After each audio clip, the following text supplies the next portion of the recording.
Bueno, buenos días, buenas Sí, tardes, buenas noches, de acuerdo al lugar en el cual nos estén escuchando.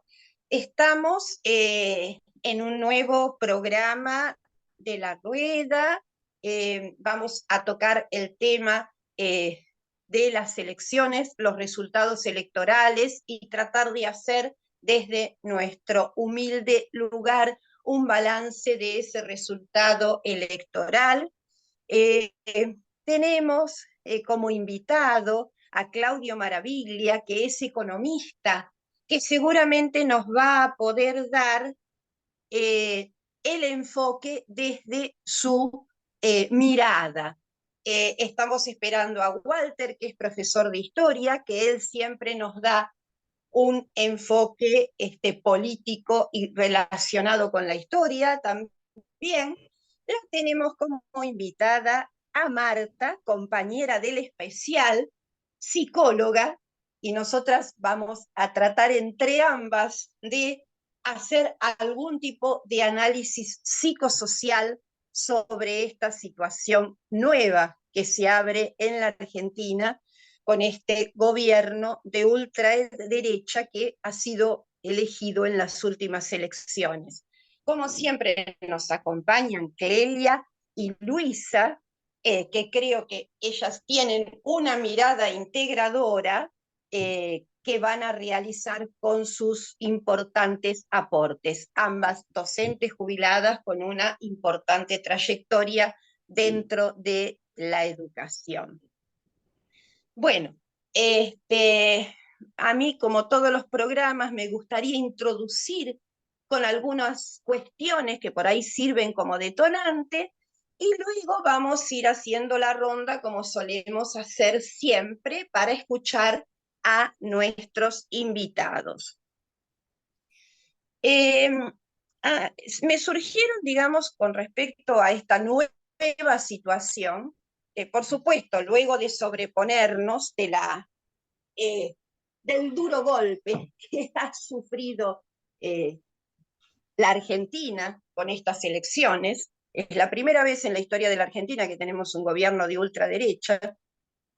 Eh, Empezar a pensar algunas cuestiones, o a reflexionar algunas cuestiones, o a ponerles palabras, o a tratar de aclarar, simbolizar un poquito esta nueva situación. Y a mí lo primero que me apareció desde mi mirada psicosocial es ver o retomar un concepto que es el concepto de fenómeno de masa. Eh, Me apareció como un típico fenómeno de masa, ya estudiado por Freud en psicología de las masas y análisis del yo. ¿Qué es un fenómeno de masa? Un fenómeno de masa es donde hay dos lugares. Esto puede darse en diferentes formas, manifestarse y expresarse de diferentes formas. En el enamoramiento, decía Freud, puede expresarse en una institución, puede expresarse en un grupo, en este caso, en las elecciones, desde mi punto de vista. ¿Cuáles son esos dos lugares? Por eso se analiza esto como un fenómeno de dos lugares. Un lugar en el cual se coloca a alguien en el lugar del ideal, el que todo lo puede, esa figura mesiánica que todo lo va a resolver, y el otro lugar es el lugar de quien sin ningún tipo de espíritu crítico adhiere a ese ideal, se refleja en ese ideal, se diluye en ese ideal. Eh, Ahora, es costoso, tiene un costo, en este caso un costo político, económico, social importantísimo, entrar en esta dinámica de fenómeno de masas. Freud en su momento hablaba de las neurosis colectivas o sociales, que son difíciles de contrastar porque afectan a la masa toda, ¿no? Es un fenómeno eh, lindante con la enfermedad, con una enfermedad colectiva. Nosotros hemos escuchado que este personaje, que ahora pasa a ser presidente de la nación durante 4 años, ha dicho lo que iba a hacer. No se tomó el trabajo de mentir. Lo sigue diciendo todo lo que va a hacer, que después mis compañeros se explayarán, digamos, en este programa si es que les interesa hablar de esto. Y por el otro lado hay una postura, yo estuve escuchando, por ejemplo, previo a las elecciones o en el mismo día de las elecciones, cuando se le preguntaba a la persona por quién iba a votar y decían a Milei y decían por qué, y alguna de las tantas justificaciones, y porque mi jubilación es muy baja, porque mi hijo está en el exterior, porque no tengo trabajo, porque los planeros, entonces ese dinero del plan va a ir para las jubilaciones. Bueno, no es más que una ilusión en la cabeza de la gente. Es una ilusión.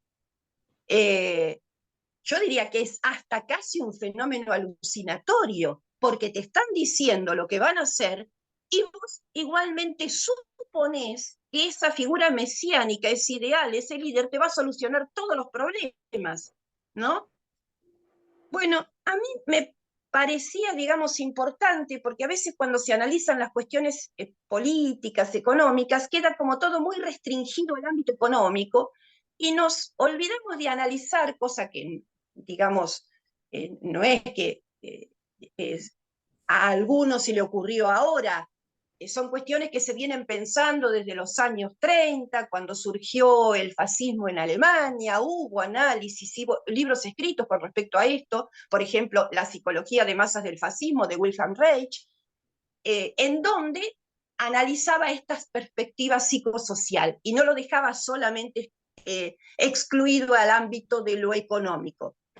Es un fenómeno multicausal, con múltiples aristas, como diría Walter, pero con una sola arista, que es la cuestión económica, o con dos aristas, la cuestión económica y política, a mí me da la impresión de que no alcanza para explicar este tipo de fenómenos.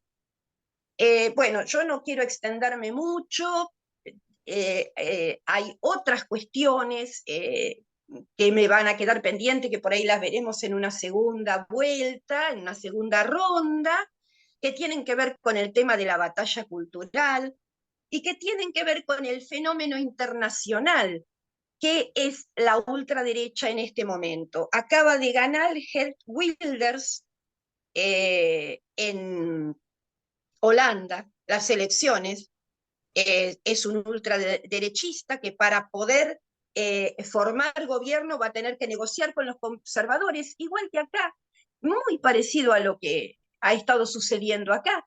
Es decir, la estrategia de la ultraderecha o derecha radical, como le dicen algunos científicos sociales, es precisamente negociar con distintos sectores como para llegar al poder, porque su objetivo es llegar al poder.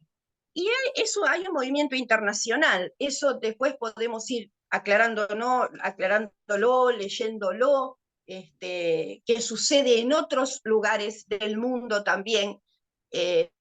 O sea, que esta gente no está sola, ¿no? Pero bueno, no quiero extenderme mucho para que poder escuchar a todos nuestros invitados. Claudio, bueno, nos gustaría que te presentaras, bueno, que nos contaras un poquito de vos y que nos cuentes un poco cuál es tu perspectiva de del nuevo panorama político en la Argentina. Bueno, me llamo Claudio Maraviglia, Claudio Antonio, soy economista, ya me he jubilado, he sido docente en la Universidad de Buenos Aires y en la Universidad de Luján, y sigo ahora con mucho detenimiento lo que está sucediendo en el país, y mi interés y mi vocación siempre fue la sociedad y los aspectos económicos. Hay una cosa que he aprendido, que es que nadie puede eh, aprender, ¿no?, con el estómago vacío. Antes de darle un libro a un niño, ese niño tiene que comer.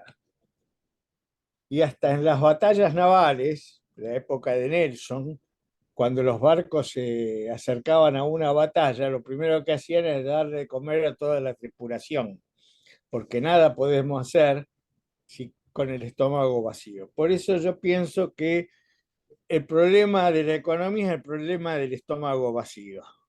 Es el problema de cómo nos llenamos el estómago. Y desgraciadamente, lo que se están llenando son no los estómagos de los trabajadores, de la gente, de los trabajadores ocupados o desocupados, ya que los trabajadores ocupados también, su mayoría son pobres, sino que estoy viendo que lo que se llena son los bolsillos de los acreedores argentinos. Este año, sin ir más lejos, acá tengo lo que estuvo pagando el gobierno, son 8.000 millones de dólares al exterior, aproximadamente. Entonces, cuando decimos que no hay plata, como dijo este presidente electo, futuro presidente, que no va a haber plata, cuando le pregunta ahí para las jubilaciones y los aguinaldos, ¿habrá plata? ¿Pagarán? Él lo que dijo fue, no hay plata. Claro, no hay plata, porque el objetivo principal del gobierno anterior y de este gobierno es usar la riqueza del país para lo que se llama honrar a los usureros y no a honrar a quien verdaderamente son los acreedores legítimos, que son los trabajadores, los desocupados y los jubilados y todo el pueblo argentino. Por eso lo que veo es apretar más a la economía, exprimirla, no para satisfacer las necesidades, sino para satisfacer las ansias de ganancia del capital. Esa es la visión que yo tengo de lo que están haciendo. Y por otro lado, no tenemos esos capitales, lo que hacen es invertir en el exterior, en emprendimientos o en las finanzas en el exterior. Y acá en Argentina, esos capitales son acreedores con las LELIQ, son acreedores tanto los bancos como las grandes empresas que tienen los depósitos en los bancos, de una enorme deuda que nosotros tenemos que pagar con nuestro empobrecimiento. Cada vez vamos a tener menos para comer. Eso es lo que yo estoy viendo. Y el plan de gobierno es, en el fondo, tiene esa esencia. Si después podemos entrar en detalle también, qué es lo que van a hacer con el Banco Central, qué es lo que van a hacer con la moneda argentina, y qué van a hacer con la deuda externa, con el déficit estatal, qué significa todo esto del déficit estatal, y otros detalles muy importantes de la economía. Y si querés contanos, Claudio, te escuchamos que nos va a venir muy bien tu aporte y a los oyentes también. Sí, que, mira, estoy abierto a que me hagan preguntas ustedes, porque como es el primer programa que vengo como invitado, no traje algo preparado, no sabía muy bien lo que iba a hacer, pero podemos decir, por cada dólar que se queda en el país, se genera riqueza por 8 dólares. Si salieron 8.000 millones de dólares del país, quiere decir que se redujo las posibilidades de riqueza. O sea, nosotros podíamos haber tenido 64.000 millones de dólares en el país durante este año. O sea, ustedes los multiplican por 1.000, son 64 billones de dólares, de pesos, disponibles para que la gente tenga para comprar. Y eso se fue al exterior. 8.000 millones que se fueron al exterior. Si se quedan en el país, esos 8.000 millones compran insumos al exterior, compran materias primas necesarias que no se produzcan acá. ¿Qué más? Maquinaria, repuesto de las máquinas, y con eso se produce muchísimo. Se produce por 64 billones de pesos. Por eso, cuando se pagó al exterior 8.000 millones de dólares, se dejó de producir eso en el país. ¿Se entiende? Hubiéramos Sí. producido 64 billones de pesos más este año. Está bien. Ujú. Bueno, ¿Puedo hacer una pregunta? Sí, sí, por dale. supuesto. Ante todo, Claudio, me gustaría que Sí. expliques en detalle el funcionamiento de esta famosa LELIC. Ah, ¿Cómo, cómo fue que caímos en eso y qué hay que hacer para librarnos de ella? ¿Qué es lo que dice mi ley que hay que hacer? Solucionar el problema de la DELIC. las LELIC, bueno, las LELIC son alrededor de 80.000 millones de dólares, pero en pesos. O sea, podemos decir en tipo de cambio actual, eh, digamos bueno, no sé cuál es el cambio que tenemos que aplicar. Apliquemos el cambio que está en el mercado. El cambio en el mercado son 1.000 pesos. Son 80.000 millones de dólares, son 80 billones de pesos. ¿Eso Ah, qué es la RELIC? Las RELIC es un bono que le vende el Estado a los bancos. Los bancos tienen entonces como activo los RELIC, son los bonos. Por supuesto, todo en electrónico, ¿no? ¿Y cómo compraron esos bonos? Compraron esos bonos con los depósitos que hacen las grandes empresas y los depósitos que hacen los pequeños ahorristas en los bancos a unas tasas de interés muy altas. Las tasas de interés altísimas, prácticamente en el año se duplica la deuda en la LELIC solamente por los intereses.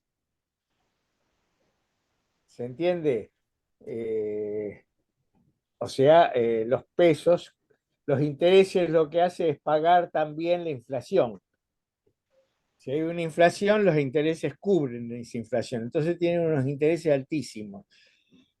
Esas LELIC, entonces, es el activo de los bancos privados que prestó al Estado y el Estado le dio un bono, que es la LELIC.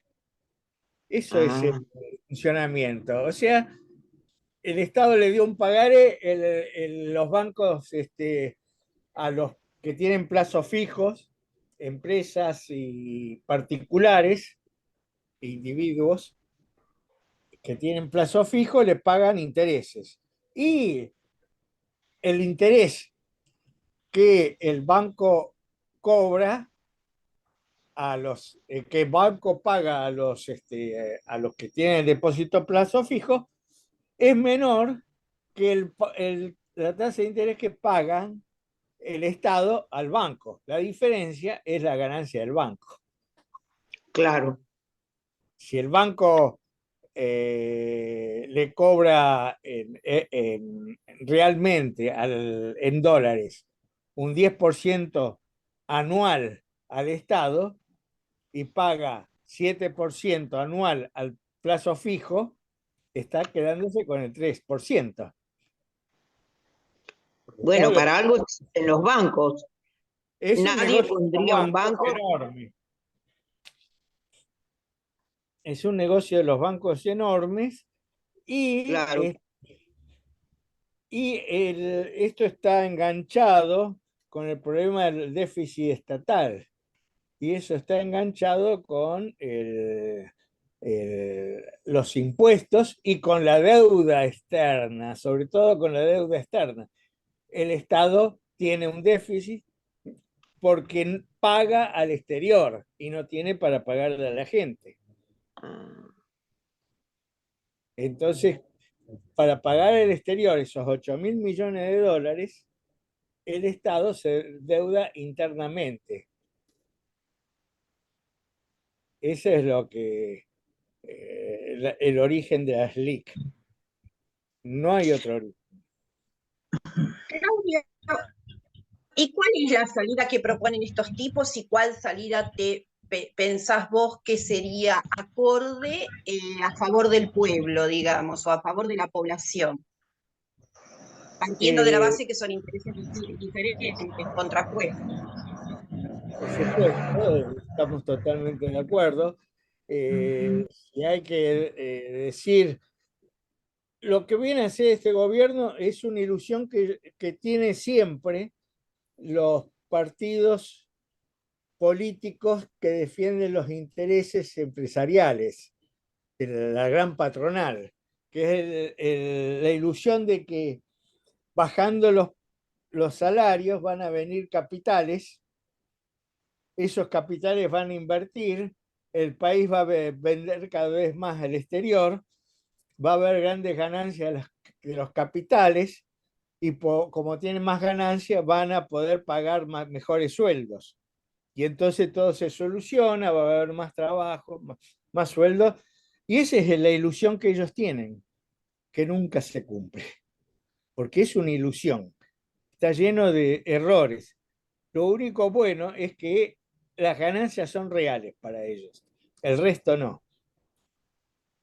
Y he Claro. tenido distintos nombres. Uno de los más famosos fue el derrame. Hay que esperar el derrame. Estamos esperando el derrame, que va a estar tan pletórico el país que va a haber un derrame de riqueza y que va a llegar a todos. Esa es la ilusión de ellos. Es nada más que un engaño, en algunos, en muy pocos, es un engaño inconsciente. En todos es un engaño consciente. Nos engañan. La solución acá parte en ver de devolver la plata de los plazos fijos a la gente, con una solución provisoria, ¿no? Que sean los plazos fijos más chicos. Y a las grandes empresas no se les devuelve la plata de las LELIC. Que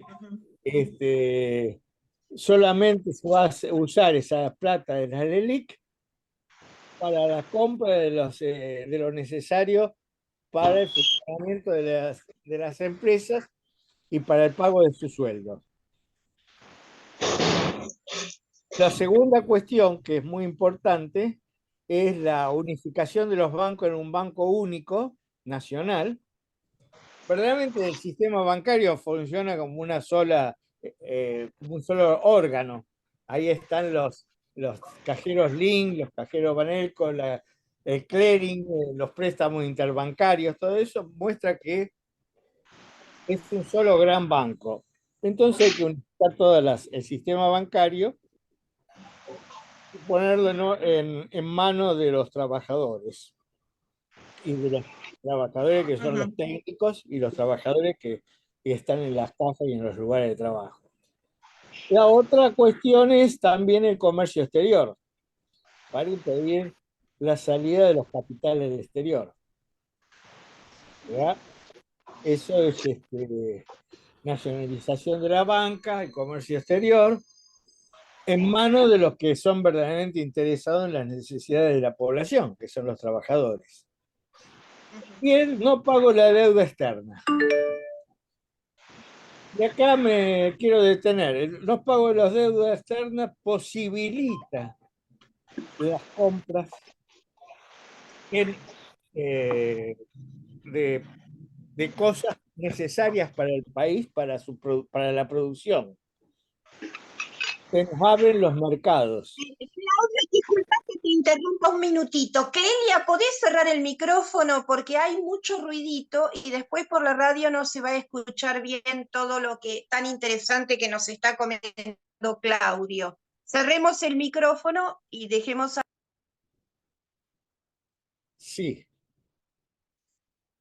Lo que estaba diciendo es que el comportamiento en una situación de crisis como la que hay en el mundo, si el Estado argentino deja de pagar la deuda externa y no le paga a los acreedores ni al Fondo Monetario, y se discute un plan interno de recuperación de la economía argentina y recuperación de los ingresos de la población, de los trabajadores, de la población, y se da mano de obra, se da trabajo, entre nosotros tenemos más trabajo, menos cantidad de horas por día de trabajo y más trabajadores, lo que eso permitiría es hacer progresar por un tiempo a la economía del país. Pero el país no se enfrenta a un mundo que es monolítico. O sea, si el país no paga la deuda externa, tiene plata para comprar. Y hay muchos países, entre ellos China, que tienen producción que quieren vender y no pueden vender porque se les cerraron los mercados por las crisis. Entonces, ver que un país deja de pagar la deuda externa es un país que les puede comprar productos. ¿Se entiende? No es homogéneo. No hay un cierre de mercado, sino una apertura de mercado. La Argentina tiene un cierre de mercado porque no tiene con qué comprar, porque le está pagando los acreedores. Esa es la verdad. Y los acreedores son tanto los usureros de BlackRock, que es un fondo de inversión monstruoso en el exterior, como los pequeños usureros propietarios de la deuda externa argentina, que son argentinos. Entre ellos, por supuesto, toda la gente que rodea a Milei, inclusive Milei mismo. Ellos tienen título de deuda externa. Si el país no paga, ellos no cobran los dólares que paga el país. ¿Se entiende cómo están todos metidos en una banda de gente usurera que tiene que someter al país a una terrible situación para tener ganancias? Bueno, Sí, creo que quedó claro, la ¿no? verdad que te agradecemos mucho este panorama tan claro, pero para la salida para los trabajadores es lo que vos deciste, resumiendo, devolver los plazos fijos a los pequeños, no devolver a las grandes empresas, la unificación de los bancos en un solo banco, la nacionalización del comercio exterior y el no pago de la deuda externa. Bueno, Sí, ese es el programa a favor de los trabajadores. Se ha votado otro, lamentablemente, que es a favor de 4 tipos que están ahora manejando los destinos de la nación. porque han engañado a la Sí, gente, lo han engañado, porque, los y bueno, los han engañado, han hecho las propuestas de una forma tan falsa, tan distorsionada, que la gente se vio, y por otro lado también la política que tuvo el último gobierno, este último gobierno es tan terrible, fue a favor de la patronal, tan terrible, que es eso. Con respecto a los plazos fijos de las empresas, un banco unificado los tiene que administrar en relación a lo que producen las empresas. No es que no se les paga. Esos plazos fijos es una circulación financiera que tienen las empresas de la plata que pagan a los salarios y que pagan a los proveedores. Entonces, eso los tiene que administrar un banco controlado por los trabajadores. En cuanto a lo que te estaba diciendo recién, por ejemplo, perdón, Claudia, cerrar sí, tu micrófono, porque así no hay ruiditos y lo escuchamos bien, y lo abrís cuando tenés que hablar, por favor. sí, sí, yo puedo cerrar y abrir el micrófono, ¿cómo no? Sí, te escuchamos, Claudio, no sé qué querías agregar, disculpa. No, el plan fue un engaño, una de las cosas, nada más. cuando dijeron, va a circular el dinero dólares, mucha gente pensaba, yo compro ahora con pesos 1 kilo de papas y después los pesos no me alcanzan para comprar dentro de un mes el mismo kilo de papas, pero si tengo $1, puedo comprar este mes y dentro de 4 meses y compro lo mismo. Entonces, por eso la gente se hacía ilusión. Ujú. Pero Sí, ese era el engaño. Y hay otros engaños más que hizo Milei. Milei engañó. ujú, También el engaño de la casta. Ahora, ujú, lo más terrible de la casta están encaramados en la formación de gobierno.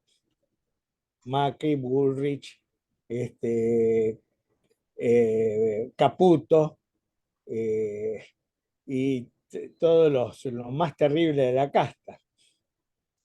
ujú. Y bueno, Sí, muy interesante, Claudio. Yo creo que esto está enmarcado, porque no es solamente acá en la Argentina, sino que también es en otros países, dentro de lo que ellos llaman la batalla cultural. ¿Mm? Eh, el otro día lo dijo Marra, por eso, digamos, estos conceptos que aparecen como medios teóricos directamente, viste, aparecen en la realidad. Dijo, logramos instalar temas donde se consideraba que se había perdido la batalla, ¿no? Lograron instalar temas. Fue esa la política. ¿Qué es la batalla cultural? No quiero ocupar mucho tampoco para darle el lugar a mis compañeras, pero la batalla cultural es un concepto de los años 60 que la derecha radical francesa con Alain de Benoit la sacó de Gramsci, el líder del Partido Comunista Italiano que estuvo preso. Y es dar la batalla en el terreno simbólico primero, en el terreno de las ideas, para luego pasar a las acciones. Ya hace rato que la derecha, la extrema derecha, viene planteando el tema de que ellos han perdido la batalla cultural. Ahora después, si tenemos tiempo, les leo algunas muestras de esto. Que se ganó, por ejemplo, en las guerras, la guerra civil española, la represión contra la población en la Argentina, llevada adelante por la dictadura, pero que se perdió la batalla en el terreno cultural, sobre todo, en las universidades, en las escuelas, en el terreno de los derechos humanos. Entonces, ellos vienen levantando, digamos, este tema de la batalla cultural ya hace un montón de tiempo y llevándolo adelante en la Argentina concretamente, instalando temas. A raíz de esto quiero irme un poquitito porque parte de la batalla cultural se da con la cuestión de los desaparecidos, si son 30.000, si son 8.000. En esta semana, pongo un dato concreto, se vandalizó el mural que está en el Instituto Superior de Formación Docente número 29, en homenaje a los desaparecidos del Colegio Nacional de Vicente López. Aparecieron el número 8.000 y otras referencias a la cámpora y demás. De paso invito, porque en el día de hoy, a las 18 horas, se va a realizar una radio abierta, y este es un ejemplo, digamos, de la batalla cultural también. Esto de instalar los temas, instalar lo de la casta, el enemigo común que aglutina a las propias fuerzas, o que intenta aglutinar a las propias fuerzas. Acá ha sido la casta. Ojo que es una política que se ha llevado adelante en todos los países. En Holanda, que acaba de ganar Geert Wilders, el enemigo común es el Islam y los inmigrantes y los árabes. El tipo es xenófobo, islamofóbico. Entonces, a ver, yo creo que del otro lado, del lado de los malos, entre comillas, Del otro lado, de nuestro lado, del lado de la población, ha faltado esclarecer estas cuestiones. Los han tomado la delantera a nivel nacional e internacional con estas cuestiones, que no es más que el debate simbólico, el debate ideológico, ¿no?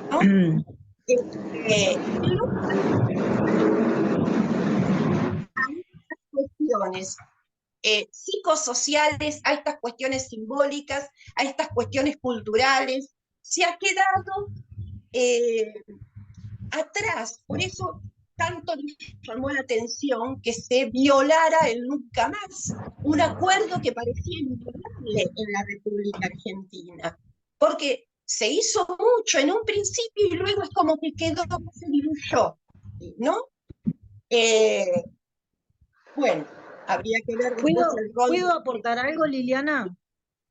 No, perdón, disculpen que igual tenemos tiempo, Luisa no nos corre, porque este programa dura 1 hora, pero siempre nos da un poquito más de tiempo.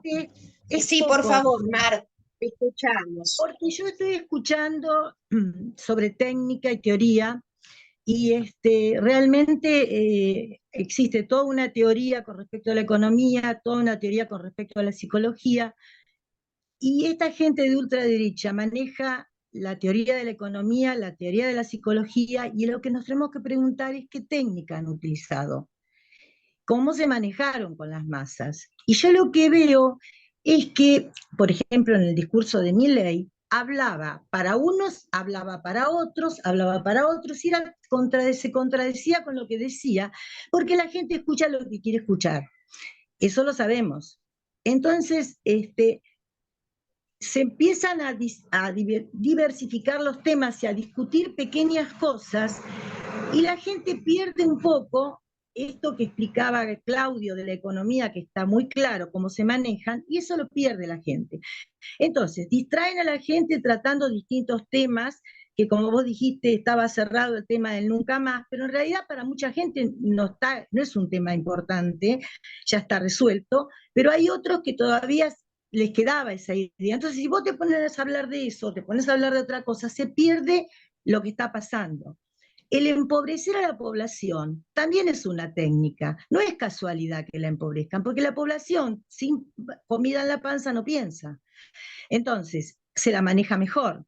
Entonces, no es casualidad que manden la plata afuera y no paguen los sueldos y todo eso. Es a propósito. Es toda una técnica para poder implementar el plan económico que ellos tienen, que en realidad no es un plan económico para el país, como decía Claudio. Es saquear el país, porque el país nuestro es un país rico, está ideal para ser saqueado. Entonces lo quieren saquear, porque ellos lo único que hacen es ir saqueando y haciéndose de plata y poder, o de poder a través del dinero, de lo que poseen, porque bueno, es parte de la patología humana, ¿no? Hay gente que es así. Y yo creo que la gente no alcanza a darse cuenta porque está inmersa en su propio interés. Algunos están en cuanto al tema del nunca más, otros están en cuanto a los sueldos, otros están preocupados por la casta. Por ejemplo, hoy me llegó para firmar no sé qué, que había que bajarle el sueldo a los congresales, y que dejaban de trabajar y no cobraban más.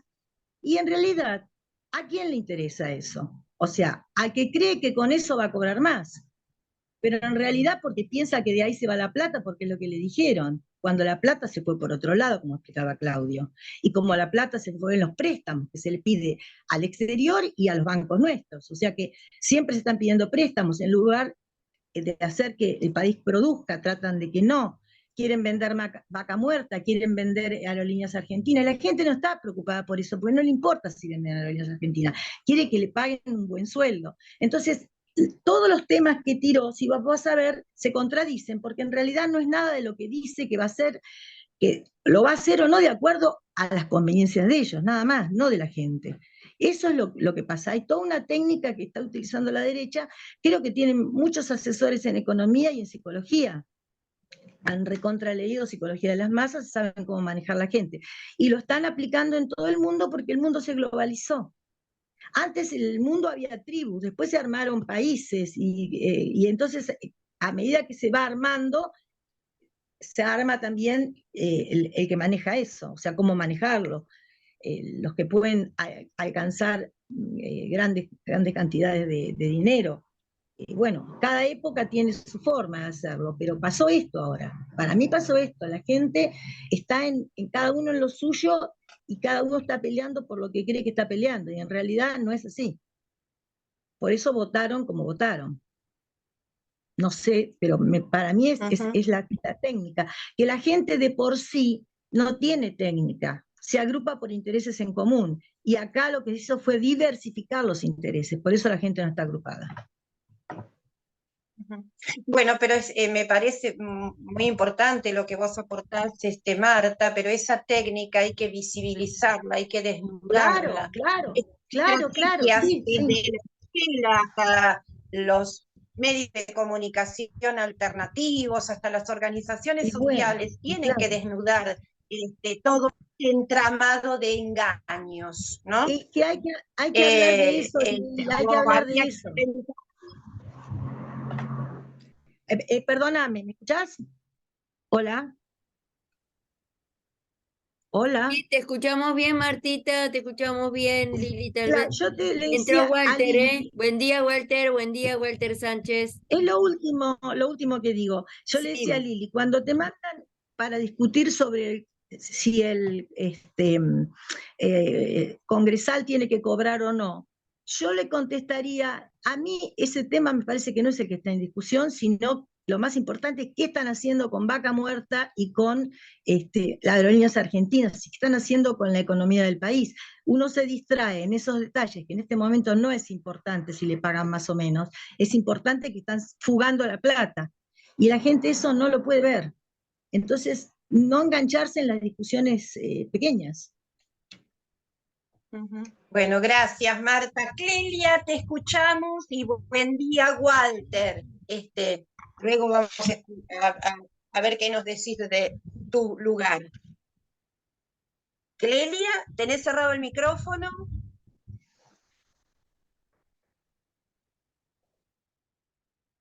Ahora lo abrí. Tuve todo el tiempo cerrado el micrófono. Perfecto.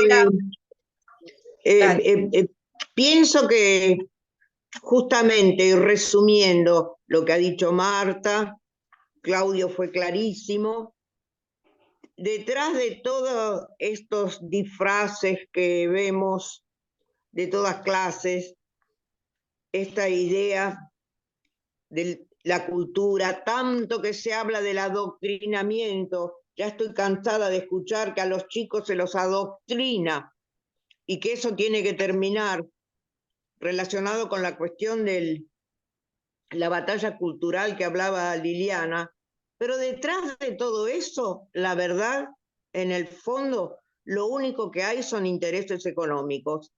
Y fíjense que tanto que se está hablando de que tiene que haber mano dura y que se va a acabar esto de interrumpir los caminos y las calles y no se puede atropellar al peatón ni al automovilista, y eso se va a terminar porque se aplicarán todas las fuerzas con armas necesarias para desanimar eso. Yo creo que es porque esperan justamente que va a haber resistencia, porque se vienen tiempos muy terribles y hay que convencer, bien entre comillas, hay que convencer a la gente de que se quede tranquila, a pesar de que la va a pasar muy, muy mal.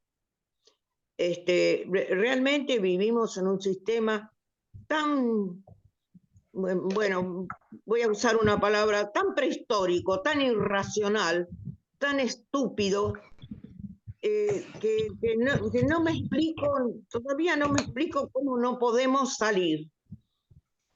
Y se inventan leyes y disposiciones para hacer posible todo esto. Y bueno, creo realmente que va a haber mucha represión. La anuncian, directamente la anuncian. Y justamente es como decía Marta, también el proceso militar fue para aplicar un plan económico. Claro. Detrás de todo eso estaban Martínez de Oz y sus acólitos. Y detrás de él, más detrás todavía, estaban los intereses externos. El mundo está globalizado, no hay nada que hacer. Clelia, están buscando que la gente proteste para reprimir. No es que no quieran que la gente proteste. Ellos van a hacer todo lo posible para hartar y poner mal a la gente para justificar la represión, porque la única manera de aplicar el plan económico es tener a la gente reprimida. Por eso están hablando, si ellos están alentando a que la gente proteste. Uno no tendría que hacer nada, no salir a la calle, dejar o sea, que las cosas se resuelvan por forma legal. Porque les convendría que la gente salga a la calle, porque entonces la van a reprimir y ya después va a ser más fácil. Con Esa dos es o parte tres represiones bestiales, luego se instala el miedo. Claro, el hambre y el miedo, con eso ya tienen todo. Bien. En realidad, la idea, creo que la idea del beneficio personal y la excelencia de la ganancia es un concepto económico razonable justamente para la ganancia y que se da de patadas con el concepto de comunidad y beneficio para para el colectivo, digamos. Pero así funcionamos entre contradicciones, me parece. No sé qué dirá Claudio de esto. Puedo Bueno, preguntarle. Gracias. bueno, ¿Podremos escuchar a Walter un poquito, por favor? Y luego, bueno, sí, mejor. gracias. A ver, Walter, hemos estado hablando un poco que por supuesto, Claudio, de economía, clarísimo. Hasta nos dio el programa, que no es justamente el que se va a aplicar ahora, de cuestiones psicosociales, y bueno, a ver, ¿cuál es tu balance de estas elecciones? ¿Qué pensás? ¿Cuál es la perspectiva? Bueno, ¿qué ¿Qué tal? ves Buenos vos? días a todos. Primero, bueno, a los invitados, gracias por aceptar la invitación de este programa.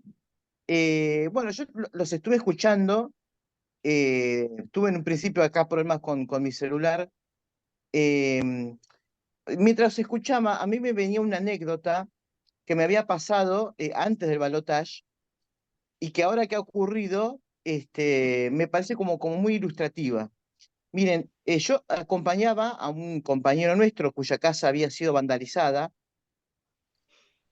con símbolos neonazis y demás, porque el compañero es hijo de desaparecidos.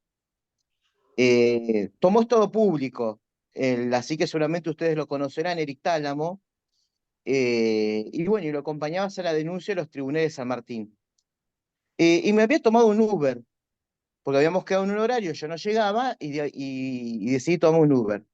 La persona que manejaba el Uber era una jubilada, que hasta hace pocos días había fallecido el marido y bueno, y tenía a cargo dos hijos, que si bien eran dos hijos grandes, bueno, los dos hijos tampoco con el sueldo no alcanzaba, ella con la mínima no alcanzaba, y bueno, tenía que el auto que tenía lo ponía para Uber, ¿no? Y le pregunté a quién va a votar, y ella me dijo, yo voy a votar a Milei. Y entonces, bueno, intenté tener un debate con ella diciendo, che, pero más o menos así, ¿no? Mirá que Milei no representa los intereses de los trabajadores. Y ella, la respuesta que me dio, a mí me dejó pensando. Me dice, mira, yo soy jubilada, y ahí me cuenta toda la historia. El que me puso acá manejando un Uber fue este gobierno, fue el peronismo, no fue Milei. Es decir, yo estoy acá manejando un Uber, sosteniendo a mis hijos grandes, porque el salario no alcanza, mi jubilación no alcanza, es por el peronismo. No fue Milei el que me puso acá. Entonces yo creo que, y para mí es muy ilustrativo esto, porque no podemos hablar del ascenso de Milei si no se habla de la caída estrepitosa de lo que fue el peronismo. Porque el peronismo se metió con todo, primero a cumplir con el programa del FMI, Y después no hay que olvidar que Massa era el candidato del FMI, porque Cristina, Alberto manejaban otros nombres, es decir, Guado de Pedro, Kicillof, ellos tenían otros nombres. A Massa lo pone el FMI, Massa era el candidato del FMI. Entonces, hasta cierto punto, el voto a Milei es un rechazo a todo ese descalabro. Es decir, hacia ahí no vamos. Después, bueno, la gente no hace el razonamiento que hace uno, que está metido en política, que está formado y que sabe que esta famosa alternativa que propone Milei termina siendo más FMI todavía. Pero bueno, no es el razonamiento que hace la gente común. La gente común dice, o sea, tiene una reacción más elemental. Dice, bueno, por acá no. Es decir, este camino no es. Así que me parece que no, que es totalmente primordial a la hora de hablar del ascenso de esta fuerza política, es directamente proporcional a la caída y al fracaso de lo que fue el gobierno peronista. Para mí el dato político más importante ahora es que todo el gabinete de Milei no es libertario, no es liberal tampoco. Es un gabinete pro, seguramente esto lo habrán hablado. Quiere decir que su gobierno va a ser un macrismo elevado, digamos, a la potencia, porque no va, claro, y ahora gobierna con la casta absolutamente. Quienes están gobernando es la casta macasta, pero se le viene un problema, se le viene un problema. ¿Y qué vamos a hacer con el aguinaldo? Es decir, y acá yo, digamos, hago la siguiente salvedad. Ojo, uno dice, bueno, ellos tienen un programa represivo, es claro, Patricia Bullrich va en seguridad, eso ya lo dice todo, pero también es al revés. Es decir, ellos también tienen mucho miedo a la reacción de la clase trabajadora. Ellos tienen un problema ahora. En diciembre tienen que pagar el aguinaldo. Si no pagan el aguinaldo, ellos son conscientes de que esto va a estallar. Hay que ver si se animan a hacer todo lo que dicen. Yo creo, y esta es la salvedad que hago, es que van a ir con todo, de eso no hay duda, van a ir con todo, es decir, todo el mundo tiene caracterizado quién es Milei, pero también está el que hay que ver si lo hace, porque él es consciente de que se va a encontrar con una resistencia enorme de la clase obrera y que la clase obrera no va a estar inmóvil frente a los azotes. Entonces, creo que todavía la historia está por escribirse. Es decir, no pensemos que la historia ya está escrita porque asume una persona con estas características, sino que la última palabra todavía no está dicha. Walter, gracias. A ver, Luisa, te escuchamos, que está mandando mensajitos, ¿viste? Así que te escuchamos. Sí, no, a ver, Discúlpame, perdón. es que en realidad no puedo tener mucho mi micrófono activo porque los albañiles están en el techo con unos ruidilios, pero bueno, yo más o menos les preguntaba por el chat, a ver quién me puede aclarar, porque el tema casta, me suena desde que Milei empezó su campaña, ¿no? Y yo quería saber por qué utilizó este término. ¿A qué llama él casta política? ¿Por qué insistió en este término en su campaña? Tampoco sé a qué se refiere ser libertario, ¿no? Y por ahí son preguntas que alguien lo puede saber, pero yo no, tengo una ensalada en mi cabeza como muchas personas, ¿no? Que votaron así, sí, porque esto no lo quiero, pero en realidad son conscientes, tengo miedo, porque Walter nos dice, Milei es consciente. ¿Es consciente? Bueno, esas son mis preguntas. Ojalá Dios te oiga que sea consciente. Mira, Luisa, la casta es una manera de distraer también a la gente. O sea, Ajá, estamos hablando de la claro. falla del peronismo, empezó con la deuda que contrajo Macri. Entonces también uno se puede distraer también mirando los errores que cometió el gobierno y no viendo lo que venimos arrastrando. O sea, historia no la maneja la gente, la olvida. Entonces hay mucho de diversificar en distintas cosas para que cada uno discuta el tema que le interesa y se disuelva, divida y no se vea lo central, que es que van a saquear el país.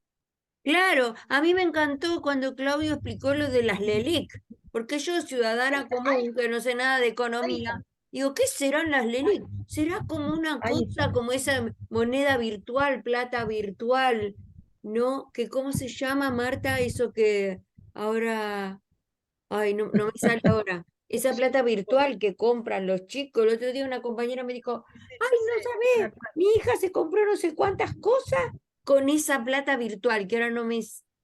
¿Cómo se llama? Sí, yo tampoco me acuerdo, sí, ya sé, los chicos Bitcoin, manejan. el Al Bitcoin. Bitcoin, el famoso Bitcoin. Yo no entiendo nada, eso me da un miedo. Y bueno, son otras técnicas que nosotros ya no manejamos, pero el tema es para qué se utiliza y cómo se utiliza. Y, hubo un préstamo que se pidió afuera y préstamo que se pidió a los bancos, que era innecesario y que además no se usó para hacer obra pública. Creo que el préstamo que se pidió a los bancos es para pagar la deuda. O sea, si vos te endeudás y tenés que pagarte con la tarjeta y no tenés cómo pagar, pedís un préstamo. Es un error también, pero bueno, no te queda otra. Yo creo que fue así. Se generó una gran deuda, vino un gobierno que tendría que haber cuestionado la deuda, no la cuestionó, buscó más plata, o sea, se endeudó más, o sea, no Claro, arregló el error. ahí está. Esa es la Ese cuestión. es el problema. No es tan Yo este difícil. programa, con el permiso de Sí, la conductora y creadora de La Rueda, este programa lo titularía Estamos en el horno. bueno, si les parece, hacemos una última vueltita para ver si cada uno de los participantes y Claudio en especial nos puede dejar algunas conclusiones, alguna reflexión final. Claudio, te escuchamos. Sí, mira, no más que una conclusión, voy a dejar las preguntas que me surgieron a mí de este diálogo. Primero, con respecto al aguinaldo, Walter, se va a pagar, pero quisiera decirles lo que son los aguinaldos en cuotas. Después está lo de la criptomoneda, que lo podemos aclarar en otra oportunidad. La inflación comparada entre este país y países como Bolivia, Chile, Uruguay, Brasil, y el origen de la deuda. ¿Cuál es el origen de la deuda? Son temas que podríamos tener para la próxima vez que me inviten. ¿Cómo no? Como no, desde ya estás invitado porque todos son temas que hay que desarrollar y esclarecer, porque es como dice Luisa, los oyentes, todos nosotros mismos, estos vericuetos no los conocemos, son desconocidos. También se hace todo lo posible para que la población ni los debata ni los conozca, tanto en el terreno económico, tanto como en el terreno de la batalla cultural también, ¿no? En todos los terrenos, me parece. Bueno, gracias.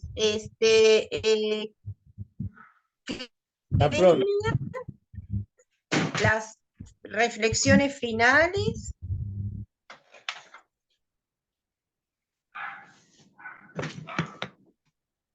A ver, Elias, ¿tenés cerrado el micrófono? ¿Puede ser? Abrir el micrófono. Sí. Elias, Ahora a ver sí. si podés, por favor.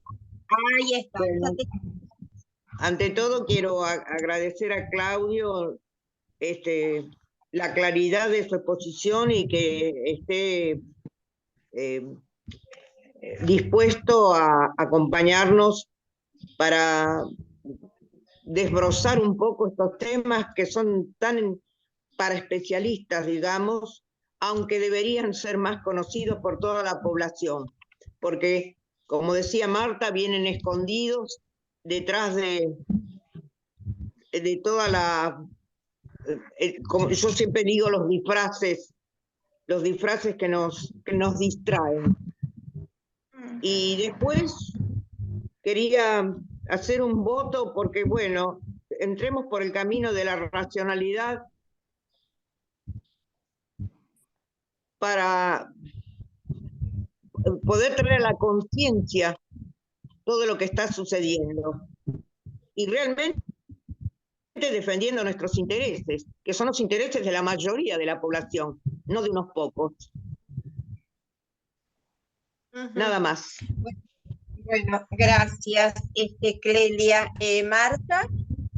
Y mira, yo creo que mucho no se puede hacer, por lo menos nosotros, sentarnos a esperar y tratar de entender y esclarecer al que quiera que se le esclarezca, porque hay gente que no quiere que le esclarezcan las cosas. Pero Es cierto. tratar... ¿Cómo? Que eso ¿Cómo? también es muy cierto, Marta. Claro, hay gente claro, que no porque quiere si no, ver. no quiere entender y bueno, cuando llegue el momento entenderán y dirán, me arrepiento de lo que hice, pero bueno, ya está, ¿qué vas a hacer? Pero por lo menos tratar de entender y no forzar situaciones, porque eso empeora las cosas. Lamentablemente, tratar de ¿Algo más? esclarecer, no, o sea, como esto que hizo Claudio, porque explicó tan bien lo de las LELIC. ¿Por qué uno habla de las LELIC? ¿Por qué no hablamos del préstamo que hicieron los bancos al gobierno, que es más fácil? Que se llama LELIC, ¿no? O sea, eso es lo que yo digo, ¿qué lenguaje se utiliza? Entonces, ¿para quién hablan? ¿Para quién estoy hablando? Cuando digo una cosa y para quién estoy hablando cuando digo otra. Bueno, Walter. Y mira, antes de cerrar, le quiero decir a Claudio que yo tengo unos artículos escritos sobre las LELIC, cuando incluso, digamos, se llamaban LEVAC antes y después se pasaron a llamar LELIC, que se los voy a pasar a las compañeras y me gustaría que vos, Claudio, lo leas, porque yo vengo haciendo un seguimiento de LELIC ya prácticamente desde que empezaron, cuando se llamaron LEVAC, escribí una serie de artículos con un seguimiento y me gustaría que lo leas para que me des tu opinión. Muy bien, muy bien. De la época de Caputo. Exacto. Bueno, dicho esto, gente, miren, nosotros somos un país con mucha historia. Es decir, este es el país del cordobazo, del viborazo. Acá cuando se quiso hacer la doctrina del shock, se llamó López Murphy y duró 15 días. Cuando se quiso hacer la doctrina del shock, se llamó Celestino Rodrigo. Y así le fue, porque estalló el Rodrigazo. Todavía hay que ver. Todavía hay que ver. Posiblemente salga ruedazo, ¿me entendés? Nosotros estamos en el horno, bueno, perfecto, pero ellos también están en el horno. Milei no tiene la suficiente cantidad de diputados, no tiene senadores, no tiene estructura partidaria, no tiene gobernadores. Es decir, ¿nosotros estamos en el horno? Sí, perfecto. Ahora, él también está en el horno, ¿eh? Entonces, ojo con esto. Todavía está, la historia no está escrita y todavía hay batallas que dar. Sí. Bueno, Walter, sí, yo en principio no subestimaría, porque bueno, a veces en algunas oportunidades que no iba a subir, ahora que no lo va a poder hacer, tiene el poder, esa es la diferencia, se le ha entregado el poder, que no es poca cosa. Bueno, digamos, viendo. Luisa. Sí, a mí me importa mucho lo que dijo Walter de que nos va a pasar todo ese material, porque una de las herramientas más importantes que tenemos las personas en cualquier sociedad, en cualquier tiempo y lugar, es informarnos, y más como docentes, ¿no? De decir, y más de adultos, ¿qué respuesta le damos a nuestros alumnos?